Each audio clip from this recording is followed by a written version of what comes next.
امام صادق علیہ السلام ایک ہندی طبیب سے کچھ سوالات پوچھتے ہیں۔ وہ سوالات یہ ہیں: کیوں کھوپڑی چند ٹکڑوں پر مشتمل ہے؟ کیوں سر کے اوپر بال ہیں؟ کیوں پیشانی پر بال نہیں ہیں؟ کیوں پیشانی پر شکن اور لکیریں پڑتی ہیں؟ کیوں آئی بروز آنکھوں کے اوپر ہیں؟ کیوں ہماری دونوں آنکھیں بادام کے شکل کی ہیں؟ ہماری ناک کیوں ہماری دونوں آنکھوں کے درمیان ہے؟ کیوں ناک کے سوراخ اندر کی جانب ہیں؟ کیوں منہ کے اوپر کے حصے کی جانب ہونٹ اور مونچھیں ہیں؟ کیوں مردوں کی داڑھی ہوتی ہے؟ کیوں آگے کے دانت تیز ہوتے ہیں اور کھانا کھانے والے دانت چوڑے ہوتے ہیں اور کسی چیز کو توڑنے والے دانت لمبے ہوتے ہیں؟ کیوں ہماری ہتھیلیوں میں بال نہیں ہیں؟ کیوں ناخنوں اور بالوں میں جان نہیں ہے؟ کیوں ہمارا دل صنوبر کی مانند ہے؟ کیوں پھیپھڑوں کے 2 ٹکڑے ہیں اور وہ اپنی جگہ پر حرکت کرتے ہیں؟ کیوں جگر جھکا ہوا ہے؟ کیوں ہمارے پاؤں کے درمیان میں جگہ خالی ہے؟ وہ ہندی طبیب امام سے عرض کرتا ہے کہ مجھے ان سوالات میں سے ایک کا بھی جواب نہیں معلوم ہے۔ امام فرماتے ہیں کہ مجھے ان سب کی وجہ معلوم ہے۔ وہ طبیب کہتا ہے کہ میرے لیے بیان کریں۔ امام فرماتے ہیں کہ ہماری کھوپڑی اس لیے چند ٹکڑوں پر مشتمل ہے کہ ہماری کھوپڑی کے اندر جگہ خالی ہے، اس لیے اسے چند ٹکڑوں سے بنایا گیا ہے۔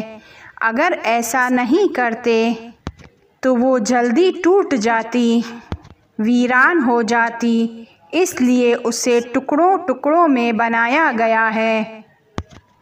سر کے اوپر کے حصے پر بال اس لیے ہیں کہ تاکہ بالوں کی جڑوں کے ذریعے سے تیل مغز تک جا سکے اور بالوں کے ذریعے سے جو سر میں سوراخ ہے اس کے ذریعے سے بخار باہر آ سکے اور جب مغز کو سردی یا گرمی لگے تو اسے دور کیا جا سکے۔ پیشانی پر اس لیے بال نہیں ہیں تاکہ روشنی آنکھوں تک پہنچ سکے۔ پیشانی پر لکیریں اور شکن اس وجہ سے ہے کہ اگر سر سے پسینہ آئے تو وہ ڈائریکٹ آنکھوں میں نہیں چلا جائے۔ لکیریں اس پسینے کو روکتی ہیں تاکہ انسان اس کو صاف کر سکے۔ نہروں کی مانند کے جو زمین میں موجود پانی کی حفاظت کرتی ہیں۔ ابرو کو 2 آنکھوں کے اوپر اس لیے قرار دیا تاکہ نور اور روشنی ایک اندازے تک آنکھوں تک آ سکے۔ زیادہ روشنی کو ابرو روک لیتے ہیں۔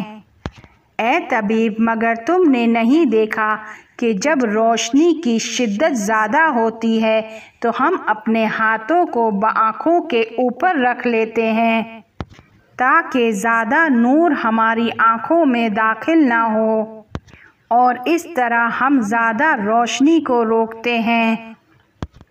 ناک کو 2 آنکھوں کے درمیان اس لیے قرار دیا تاکہ آنے والی روشنی کو 2 مساوی حصوں میں تقسیم کر سکے۔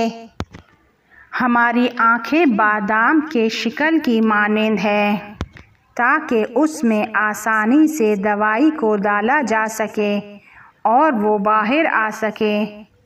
اگر ہماری آنکھیں دائرے یا چوکور کی شکل میں ہوتی تو کوئی بھی چیز اس میں آسانی سے داخل نہیں ہو سکتی تھی اور اگر دوائی ڈالتے تو وہ دوائی آنکھوں میں سب جگہ نہیں پہنچتی اور آنکھوں کی بیماری کا علاج نہیں ہو سکتا تھا۔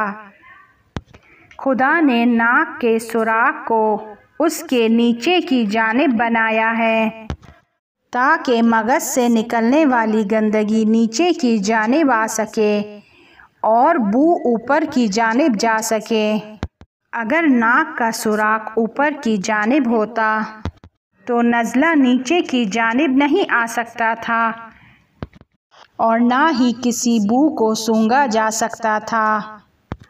مونچھوں اور ہونٹوں کو منہ کے اوپر کی جانب اس لیے بنایا کہ تاکہ ناک سے بہنے والی گندگی کو منہ کے اندر جانے سے روکا جا سکے اور کھانا پینا اس سے آلودہ نہ ہو اور انسان اس کو آلودگی سے صاف کر سکے۔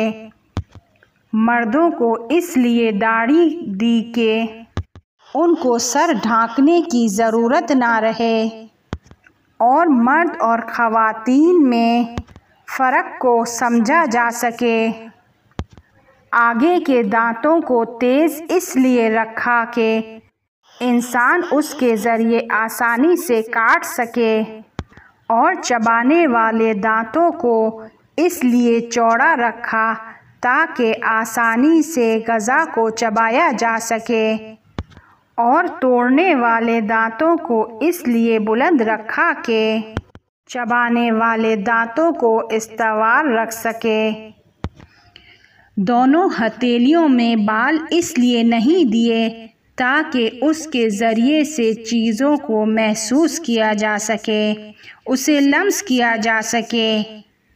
اگر ہتھیلیوں میں بال ہوتے تو انسان اگر کسی چیز کو لمس کرتا تو آسانی سے سمجھ نہیں سکتا تھا کہ وہ کیا ہے۔ بالوں اور ناخنوں کو بغیر جان کے پیدا کیا کیونکہ اس کا بڑا ہونا بدصورتی اور چھوٹا ہونا خوبصورتی کی علامت ہے۔ اگر اس میں جان ہوتی تو اس کو چھوٹا کرنے میں درد محسوس ہوتا، بہت زیادہ درد کو تحمل کرنا پڑتا۔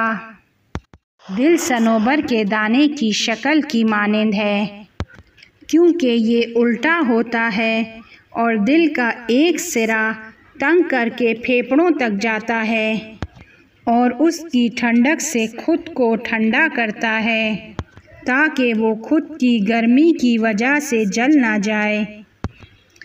جگر کو جھکا ہوا بنایا تاکہ پیٹ کو بھاری کرے اور اس پر دباؤ ڈالے تاکہ اس کے اندر سے بخار باہر نکل سکے۔ پاؤں پیچھے کی طرف اس لیے مڑتے ہیں تاکہ انسان آگے کی جانب چل سکے اور وہ صحیح سے چل سکے، وگرنہ دوسری صورت میں وہ گر جاتا۔ پاؤں کے تلوے میں گودال اس لیے ہے کہ اگر پورا پاؤں سیدھا ہوتا اور زمین پر رکھا جاتا تو چکی کے پتھر کی مانند بھاری ہو جاتا۔ اگر چکی کا پتھر اپنے دائرے کے اندر ہو تو بچہ بھی اس کو آسانی سے گھما سکتا ہے، لیکن اگر زمین پر گر جائے تو کوئی طاقتور شخص بھی اسے اٹھا نہیں سکتا۔ وہ ہندی طبیب پوچھنے لگا کہ آپ نے یہ سب کچھ کہاں سے سیکھا ہے؟ امام نے فرمایا کہ یہ میں نے اپنے والدوں سے سیکھا ہے اور انہوں نے پیغمبر صلی اللہ علیہ وآلہ وسلم سے سیکھا ہے اور انہوں نے جبرائیل سے اور جبرائیل امین نے پروردگار سے کہ وہ تمام جسم کے بارے میں بہترین انداز میں جانتا ہے۔ ہندی طبیب نے ایسی علمی شخصیت کو اپنی زندگی میں نہیں دیکھا تھا۔ وہ فکر میں ڈوب گیا اور حیرت سے امام کو دیکھے جا رہا تھا۔ اسی حال میں اس کی زبان سے نکلا، میں گواہی دیتا ہوں کہ خدا کے علاوہ کوئی اور خدا نہیں ہے اور محمد صلی اللہ علیہ وآلہ وسلم اس کے بھیجے ہوئے ہیں۔